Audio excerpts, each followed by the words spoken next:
Nah, Bapak Ibu sekalian, sekarang saya akan menjelaskan tentang tutorial pengunggahan atau penggunaan aplikasi berbasis website yaitu Cvero. Nah, untuk yang pertama kali kita lakukan adalah Bapak Ibu sekalian bisa mengakses Google Chrome-nya. Kemudian kita ketik cvero.polmancup.go.id. Oke. Nah, jika sudah masuk tampilannya seperti ini. Nah, Bapak Ibu sekalian, kemarin saya sudah bagikan username-nya. Nah, kita pakai yang punya Tapango. Oke, jangan lupa password-nya. Kemudian klik login. Nah, tampilannya seperti ini. Ini kalau Bapak Ibu sekalian pertama kali mengakses. Kemudian kita akan lanjut di pengunggahan dokumen.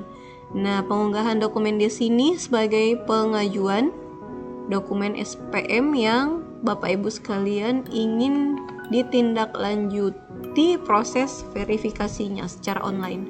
Oke, kita masuk ke sini, klik dokumen SPM. Nah, untuk menambahkan dokumen baru, Bapak Ibu sekalian silahkan klik tanda tambah di situ tadi. Nah, di sini nama unitnya tadi kita pakainya Tapango. Kemudian Bapak Ibu sekalian bisa lihat ada tanggal SPM, nomor SPM, kemudian jenis SPM. Untuk tanggal SPM-nya itu Bapak Ibu sekalian bisa pilih, klik di sini saja. Kemudian pilih tanggal SPM yang ada di SPM. Jadi Bapak Ibu sekalian jangan memilih tanggal kapan dokumennya diverifikasi atau tanggal kapan Bapak Ibu sekalian sedang mengunggah ini.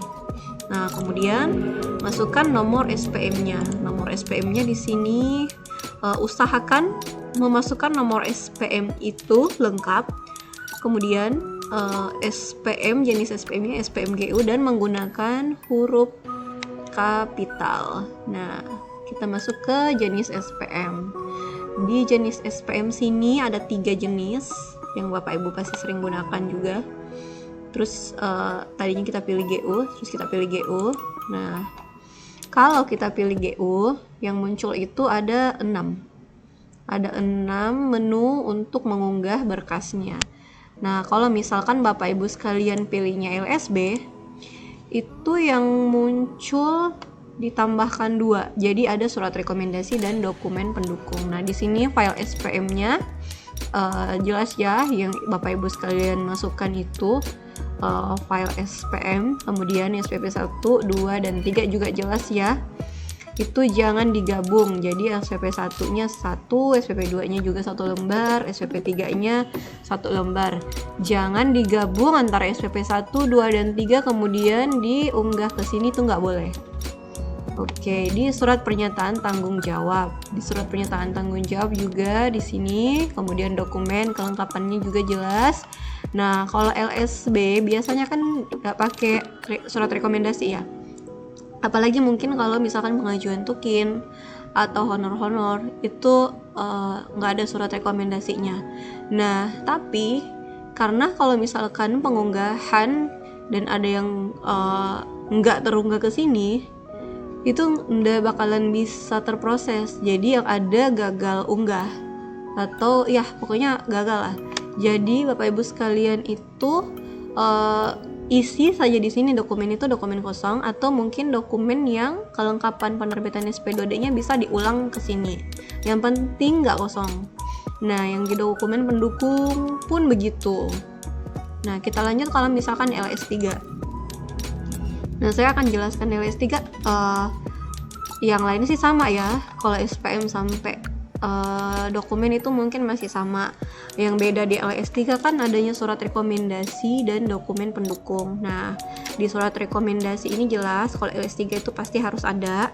Kemudian di dokumen pendukung. Nah, ada yang nanya, di dokumen pendukung itu apa saja? Nah, Bapak Ibu sekalian, kemarin juga ada yang nanya. Kalau ada yang nanya, Kalau NPWP taruhnya di mana? Kalau billing pajak naruhnya di mana? Soalnya nggak ada di sini ya. Kalau misalkan billing pajak dan lain-lainnya itu kami sediakan dokumen pendukung. Nah, jadi Bapak Ibu sekalian bisa menyatukan NPWP, rekening koran, kemudian dokumen billing pajaknya, kemudian juga untuk pengadaan tertentu mungkin atau pekerjaan tertentu atau kegiatan tertentu itu ada yang namanya galian C. Kemudian dan lain-lainnya itu bisa disatukan ke dokumen pendukungnya. Oke. Nah, kita lanjut ke tadi GU ya. Nah, oke, kita akan mulai search. Oke. SPM open ya. SPP 1 nya open ya. SPP 2 open. SPP 3 open. SPPJ nya kemudian dokumen kelengkapan DKPS open juga. Oke. Nah, kalau semuanya sudah siap kayak gini, Bapak Ibu tinggal simpan. Bapak Ibu sekalian juga make sure pastikan tanggal SPM sudah terinput, nomor SPM-nya sudah terinput, jenis SPM-nya juga sudah benar. Oke. Nah, tampilannya kayak gini. Kalau misalkan sudah berhasil ditambahkan, nah tampilannya seperti ini. Nah, ini status kalau misalkan verifikatornya belum menindaki. Nah, kalau misalkan Bapak Ibu sekalian sudah mengupload, segera hubungi verifikator yang menangani sehingga bisa ditindaklanjuti. Nah, kalau yang seperti ini warnanya hijau, ini tandanya verifikatornya sudah melakukan proses verifikasi. Dan kalau misalkan sudah terverifikasi statusnya seperti ini, Bapak Ibu sekalian sudah bisa ngeprint dokumennya. Kemudian Bapak Ibu sudah bisa membubuhkan tanda tangan dan stempel. Nah, seperti itu. Nah, kalau misalkan kita akan bertindak, saya sebagai verifikatornya verifikasi ini. Oke, kita punya Tapango. Kita off dulu. Nah, kita masuk dulu di Binuang. Oke, wait. Coba yang borok ya.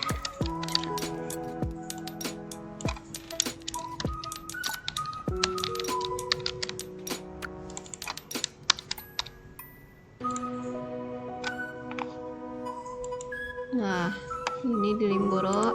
Nah, Bapak Ibu sekalian, ini contoh kalau misalkan dokumen Bapak Ibu sekalian itu ditolak.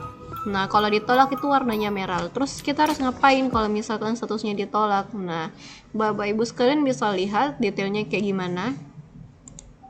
Nah, di sini bisa dibaca kenapa dokumennya sampai tertolak. Nah, misalkan yang seperti ini, di surat SPTJ tidak ada spasi di kata kecamatan dan banyak kesalahan yang ada di sini. Oke. Kemudian Bapak Ibu sekalian bisa mengedit di sini. Nah, kalau misalkan mau diperbaiki, ya taruhlah misalkan yang salah di mana nih? Di dokumen penerbitan SP2D, kemudian di SPTJ, kemudian di mana lagi ya? Nah, cuman itu. Nah, Bapak Ibu bisa masuk langsung di aksinya, klik aksinya lagi. Kemudian ubah yang ada, ubah file yang cuma ya, silahkan Bapak Ibu sekalian ubah file yang salah saja. Jadi nggak usah ubah file dari SPM sampai SPP. Kalau misalkan SPM sampai SPP-nya yang atau dokumen lainnya tuh nggak salah, nggak usah diubah. Jadi yang diubah saja itu yang tadi kan ada dokumen ini kan, DKPS-nya salah, kemudian di surat pernyataan tanggung jawabnya salah. Nah, silakan Bapak Ibu sekalian memperbaiki dua file yang salah saja atau file-file yang memang keliru. Nah, kalau misalkan sudah selesai diperbaiki, Bapak Ibu simpan. Klik simpan. Nah, otomatis ini statusnya berubah jadi sudah diedit. Nah, kalau misalkan sudah teredit seperti ini, akan sampai ke verifikatornya. Itu bisa lihat kalau memang file Bapak Ibu sekalian sudah teredit dan akan ditindaki lagi proses verifikasi selanjutnya. Nah, kalau misalkan dari teredit ini sudah prosesnya berubah jadi terverifikasi, nah Bapak Ibu sekalian sudah bisa mencetak kembali SPM atau SPP-nya. Nah, saya rasa seperti itu penjelasan mengenai tutorial penggunaan Zivero. Semoga bermanfaat. Wassalamualaikum warahmatullahi wabarakatuh.